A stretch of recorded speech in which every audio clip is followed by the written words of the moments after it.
Welcome in, everybody. I'm Colette Wieland, and thanks for being here for another episode of the Late Talker Journey interview with the experts.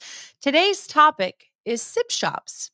A Sib Shop is a program for siblings of children with special needs, particularly children with intellectual or developmental disabilities. I'd love to introduce you to our guest today, our expert, Emily Hall, the director of the Sibling Support Project. Thank you so much for joining us, Emily. Thanks so much for having me. It's a pleasure to be here. I'd love you to start by kind of giving us the history of how this project came to be. Yeah, I'd love to.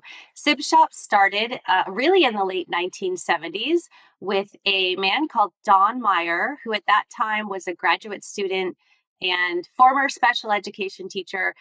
He was at the School of Experimental Education at the University of Washington. And Don and his colleagues started to think about how a disability or a diagnosis impacts not just the child who's diagnosed, but really the entire family. And so they began sort of experimenting with programs for the people who were typically not in the waiting room. And that is, well, if you work in the field, you know that a lot of the times it's really moms who are doing a lot of the heavy lifting, right? They're the people who are showing up at appointments and meetings and plannings, right? So Don and his colleagues really started to think about how a disability impacts dads, grandparents, and siblings. And so the sort of the fruits of their labor were various programs to work with these populations. And the work that Don did with siblings was really kind of groundbreaking because at that time, when he researched what was available for sibling support, particularly for young siblings, what he read about was very clinical and a model that can sort of be described as a circle of folding chairs, little siblings sitting in them with a therapist and a box of tissues, which did not really resonate with the 11-year-old in Don.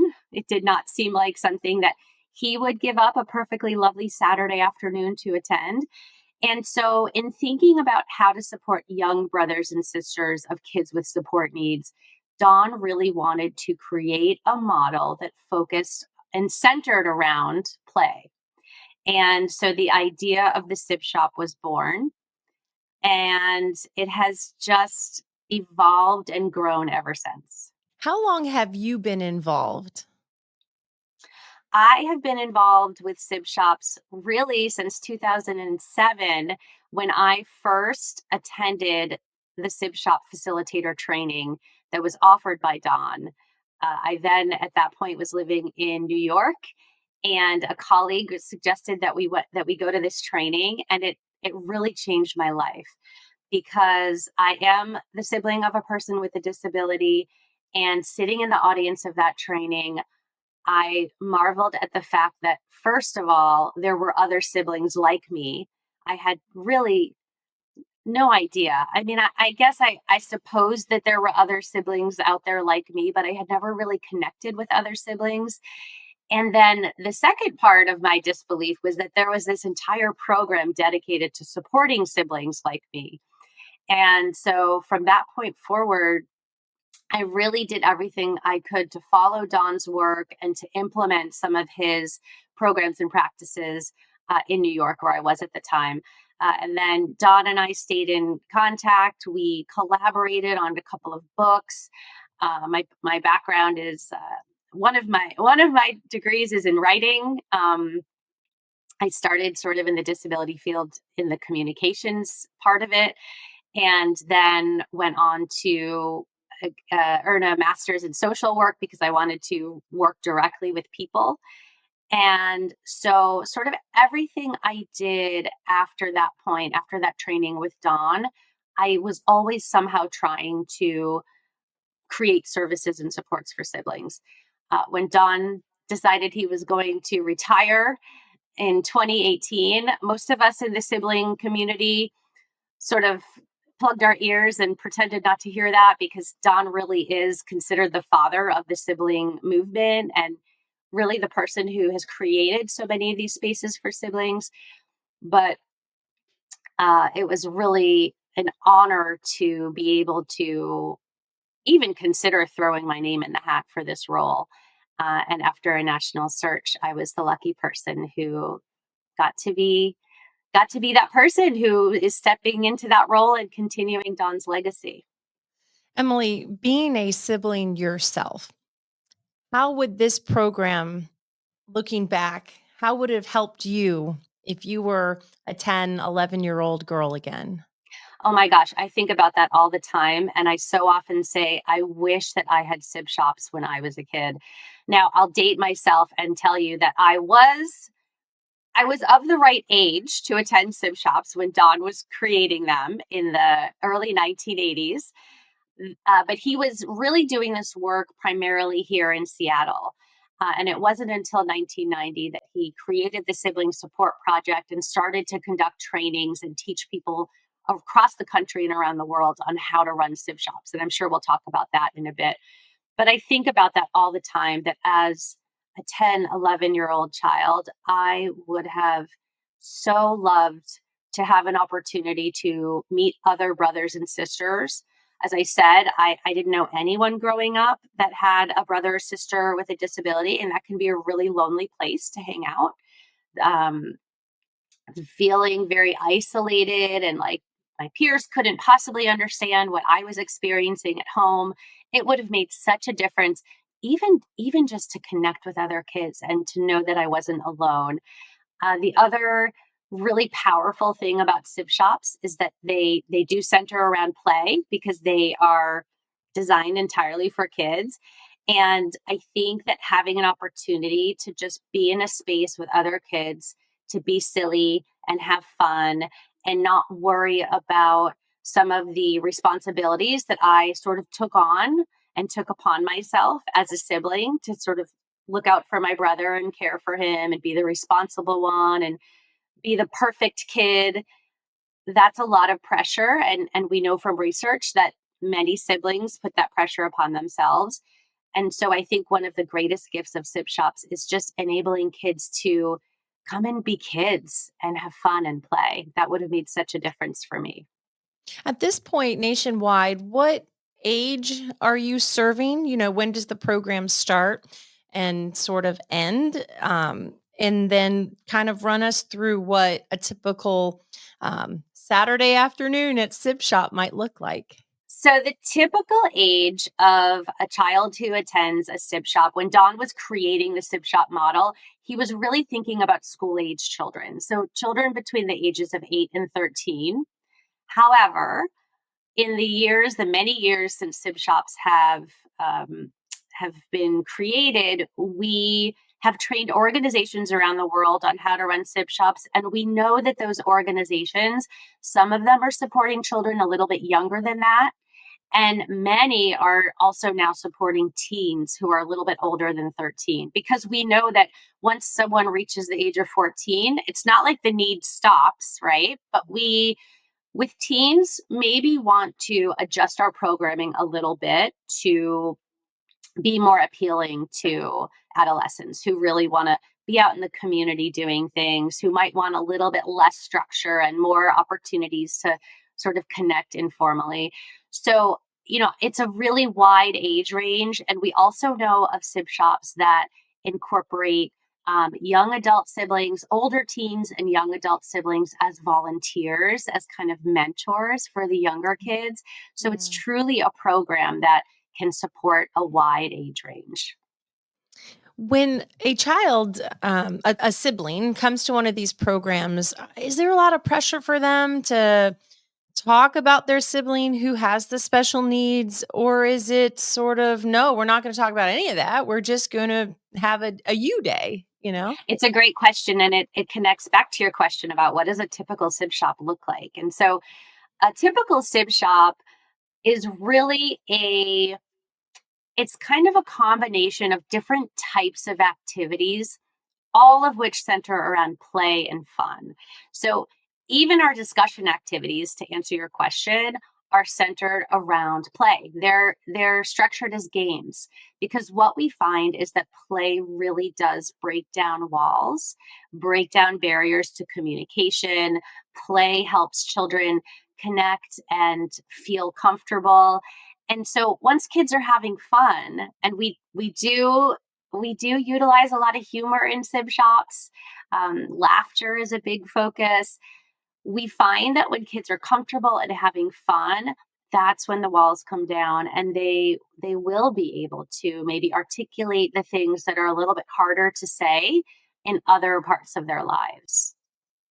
Is there any sort of counseling help offered as well? Kids who might be really struggling with the fact that they may not get as much attention at home because their other child in the family has so many needs that the parents need to attend to.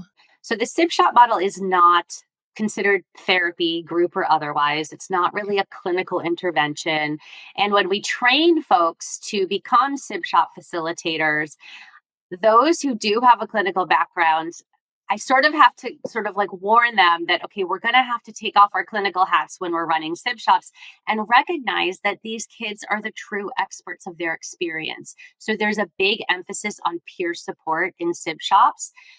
We do from time to time have children who express the need for more support.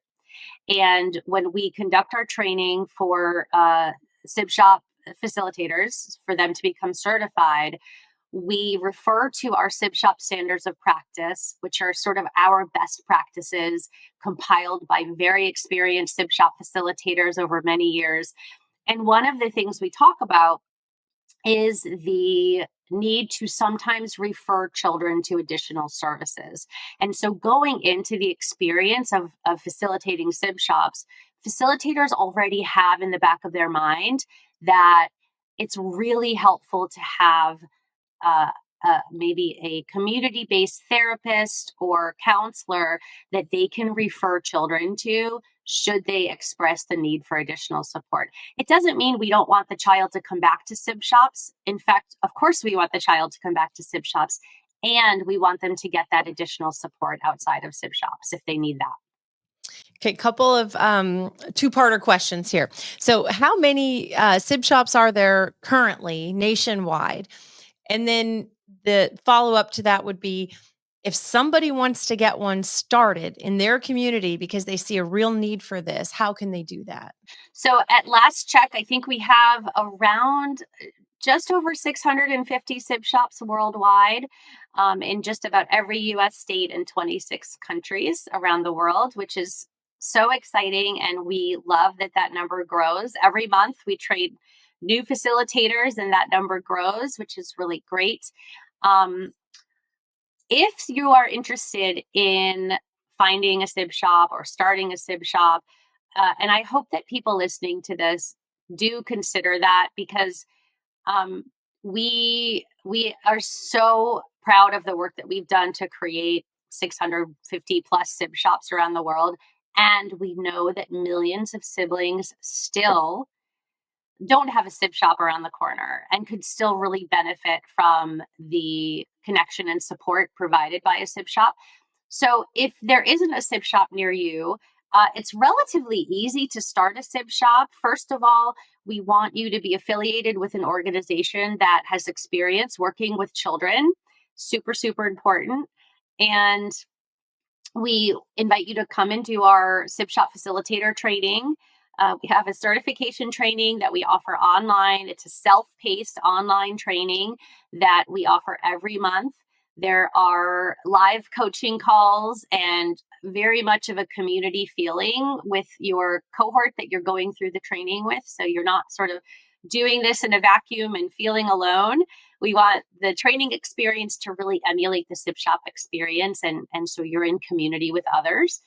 And once you complete that training, we ask you to register your sib shop on our website so that families can find you.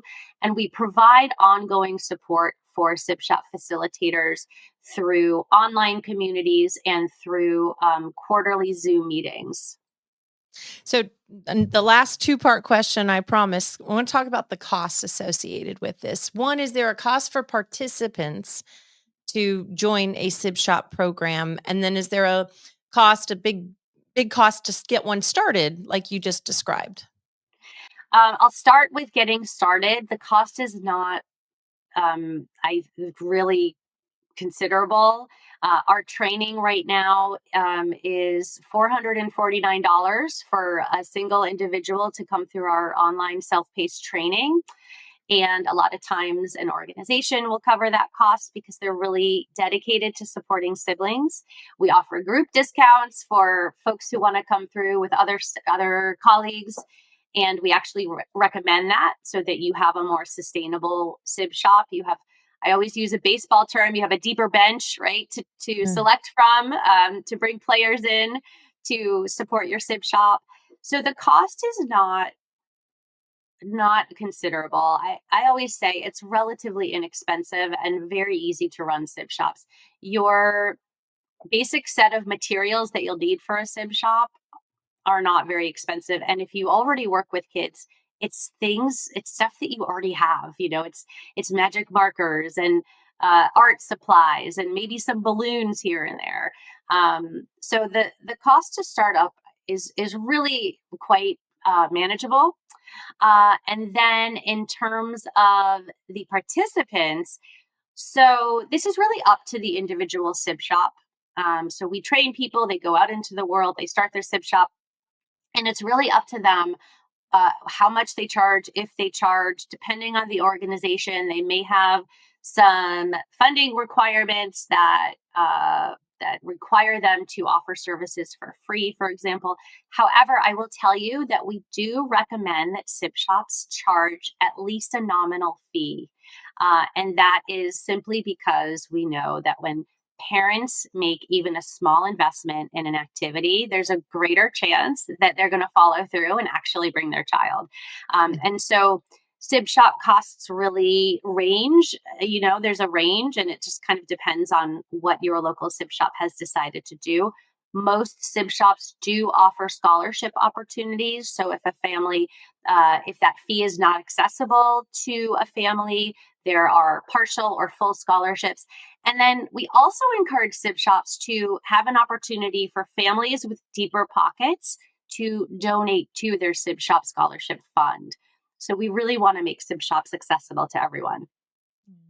Emily, before we wrap up, is there anything else that you wanted to add? Make sure that people the final message to take home with them today. Thank you for asking. I think that a lot of parents, especially and providers, are really interested in supporting siblings, but it sometimes kind of feels like a back burner thing, right? Because we have so many other responsibilities and priorities, and the work that we do and the work that is done by so many of the organizations that we partner with to offer sib shops is really important. Most of these organizations are supporting children with disabilities, with chronic health conditions, with other healthcare needs, and their families. And that is very, very important work. And we respect and really appreciate that work. We also want to ensure that siblings are recognized as important members of their families. Siblings share the longest lasting relationship most often to the person with a support need. Brothers and sisters will be in the lives of that person for longer than anyone, certainly longer than any service provider, and probably longer even than parents. And so the sibling relationship is tremendously important. Siblings are advocates, caregivers, first friends, first enemies sometimes. And that sibling relationship is so, so important. And I think if I were to leave just one parting thought for people who are wondering how to support siblings, sib shops are a great way to do that. If you work for an organization that works with kids, if you're a parent who wants to start something in your community for your child and other siblings, great.